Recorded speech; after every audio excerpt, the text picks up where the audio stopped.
Hi, I'm Robert Naini, your spray foam advisor, and the guy in the Hawaiian shirt. You know, I wear the Hawaiian shirt as a symbol of freedom and flexibility, something that all business owners should want to achieve.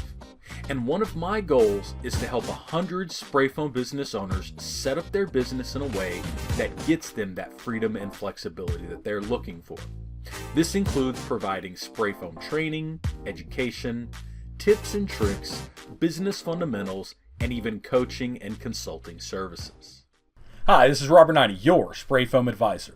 Today we will discuss several on-site safety considerations for projects that use spray foam insulation.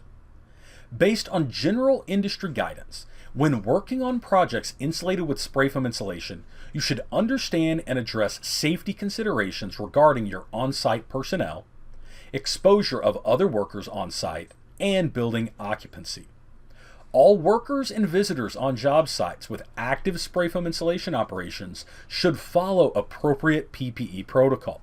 This includes, but is not limited to, supplied air respirators for the applicator and other personnel within 25 feet of the application area.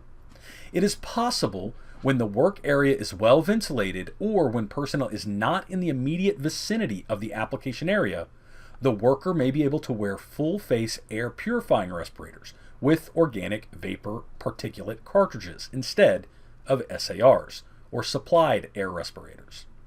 Furthermore, communication with the general contractor, homeowner, or the job site foreman is critical in vacating the work area of persons other than your spray foam personnel.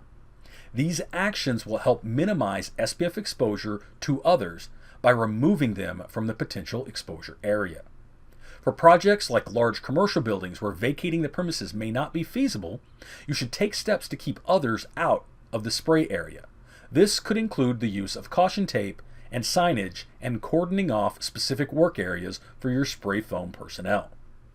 Finally, typical building occupancy or reoccupancy is at least 24 hours after completion of the spray foam installation for most materials on the market.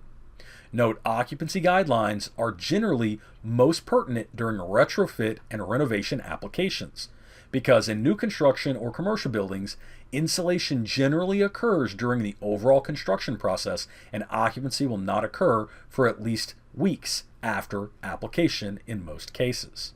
Make sure to follow up with your manufacturer on specific occupancy guidelines for their materials. Remember, this information offers general guidance based on industry best practices, and any specific recommendations from individual SPF manufacturers can supersede these general guidance recommendations from the industry. Additionally, professional judgment must be exercised in making these decisions, taking into account the specific circumstances of the project at hand and the best way to address the conditions you are dealing with. If you found this video helpful, then it would probably be valuable to your friends in the spray foam industry. So help us all out and send it to 3 or 4 people that you know. Additionally, if you have any questions, want info on a specific topic, or want to learn how Spray Foam Advisor might be able to help you or your business, you can email us at questions@sprayfoamadvisor.com. This has been Robert Naini, your spray foam advisor, and the guy in the Hawaiian shirt. Thanks for checking this out, and catch me on some more videos.